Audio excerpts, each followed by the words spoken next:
level. Yeah, exactly. It's cool, right? I'm like, oh, it's fire. Well, when you're out here, there's not really much that's gonna catch on fire at this point. How is anyone's gonna get close to it?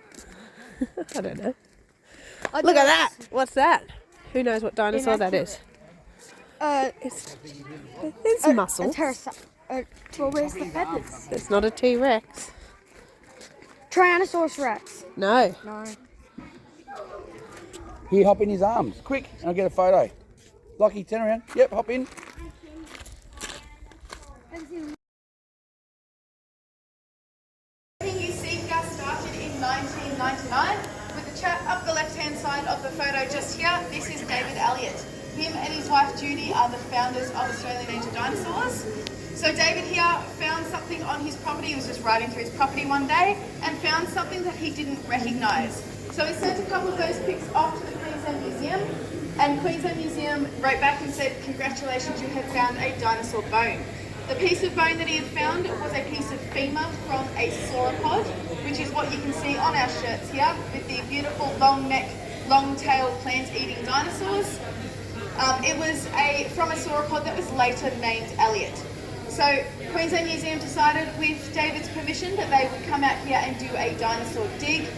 They dug down around 30 centimetres into the ground, which had we have been on the dinosaur layer itself, that would have been perfect enough distance, but we are not on the top of the fossil bearing layer. We are actually on top of black soil, which is sitting on top of the fossil bearing layer. So I'll explain a little bit more what that means for us out here just a little bit further on. But Queensland Museum didn't really know that they had to dig very further down, but David had been watching the black soil push his fence posts out of the ground for about 30 years, so he did think that there might have been something going on. So David actually encouraged them to dig a little bit deeper down into the ground, and that is when they ended up finding all of Elliott's fossils. So that is how all of this started. So just in front of me here, I do have a little snapshot of our Winton paddocks.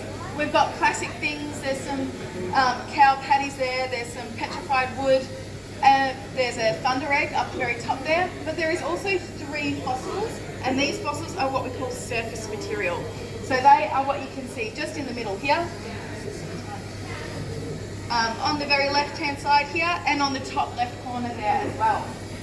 So as we head on down now, I'll explain a little bit more about what surface material is and also what black soil is.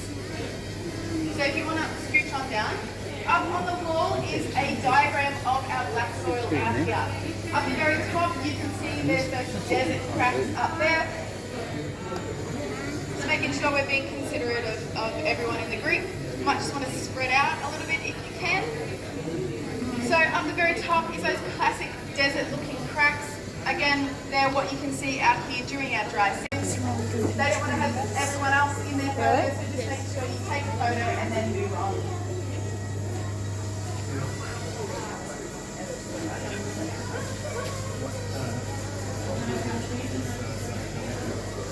He's got Belmont and Elvis. Sorry. Stations.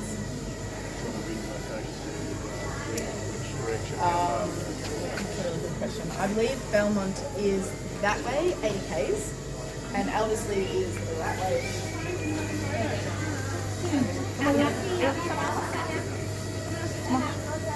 Stand there and take a photo, ready?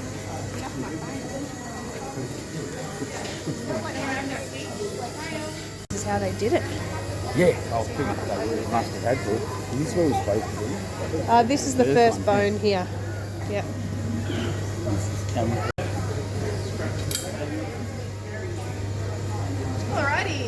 Alrighty, so we're just going to be talking up this end here, guys, if you want to move it down this side here. So, welcome to the most productive dinosaur prep lab in the Southern Hemisphere. So, the people who are working here are what is known, most of them are what is known as honorary technicians. That means that they've gone through our Prep-A-Dino program and they have studied with and learnt with us and become honorary technicians. The way that works is you can buy a ticket, you come in with us, you have a probably 5-day period of supervised training with some of our supervisors here. They will sit with you and show you the difference between the bone and the concretion that surrounds the bone, how to prep it off and how to preserve the bone itself. So once you have done that one, if you really enjoy it, you can then finish the rest of an honorary technician course. Once you've completed that, you can then come in for as long as you like for free and help us prep our bones. If that is of interest to anyone, again, it is known as the Prepper Dino program. So it is all on our website. Under experiences, you'll find the Digger Dino and the Prepper Dino. So they're both on the website there. Other than that, I do have some flyers that are floating around down the end here. Before I move too far, I'm just going to briefly mention this bone just here. This is another piece of Judy. So Judy was the femur that we saw on the other side there, the smallest femur or the smallest thigh bone. This one here is Judy's sacrum. So it's the area of bone between your hips and your spine. Just to give you a point of reference here, keeping in mind that Judy was a teenager sauropod or a subadult. This is the same bone from a fully grown cow, fully grown modern cow. So if you put muscle and skin and tissue on the outside of this bone here, you'll get a fully grown cow. You put the same percentage of muscle, skin and tissue on this guy, and you will get a subadult sauropod or a teenager sauropod. So just to give you an idea of the scale we are talking here, good little point of reference there for you. I do have another piece of Judy down the end here. That is what we're going to be talking about next. Just keep in mind that you'll have a few minutes at the end here to come back and take any photos, talk to our preppers if you want to talk to them. So we'll just schmoozle past and we'll talk about that last bone now.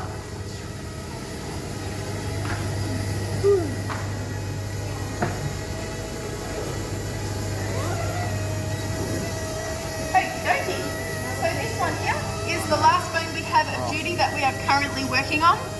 And this one is Judy's neck. Just to give you an idea of what we're looking at, the head would have been up this end just here, and the body would have been down near the second plaster jacket. She would have been laying on her face, basically. So Judy is an incredibly good find for us, as you can tell from this beautifully articulated fossil. We actually pulled it out of the ground all in that one big chunk. Judy was found in what we call life position, which means that she has died, laid over, and then was very quickly covered in silt and other debris that has protected her from being scavenged. So we are incredibly lucky to find what we have found. Just here I have a drone shot and a drawn picture of what we found at Judy's dig site. At the very top is the photo and down the bottom is the drawn picture of what we found. Judy is not only incredibly important based off the quality of the fossils that we have, but what we found in this section just here. So this is where Judy's stomach contents should have been. And what we found here was petrified plant material. So what we are hoping we have found, fingers crossed, we have to wait for it to be published or scientifically reviewed by all of our other peers. But once it does get published, what we are hoping we have found is the gut contents from Judy, which will actually make Judy the very first plant-eating sauropod in the world to have confirmed stomach contents. So that would be a very big day for us. You can follow that one along on all of our socials if you are interested in keeping up to date with what the go is there. Other than that, that is the last of the tour. I just want to take a moment to thank you all very much for coming in. I hope you enjoyed. You guys supporting our museum today keeps our lights on. Hold on tight. Yep.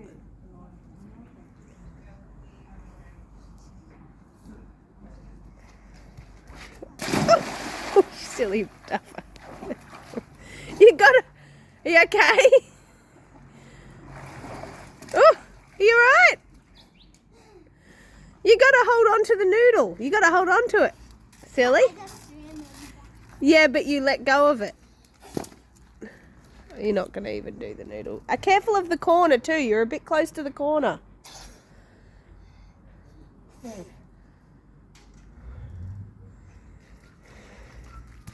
Oh, shivers. Lachlan. Lachlan. Lachlan. Too close to the corner. You're too close to that corner there. You're going to hit your head on the corner.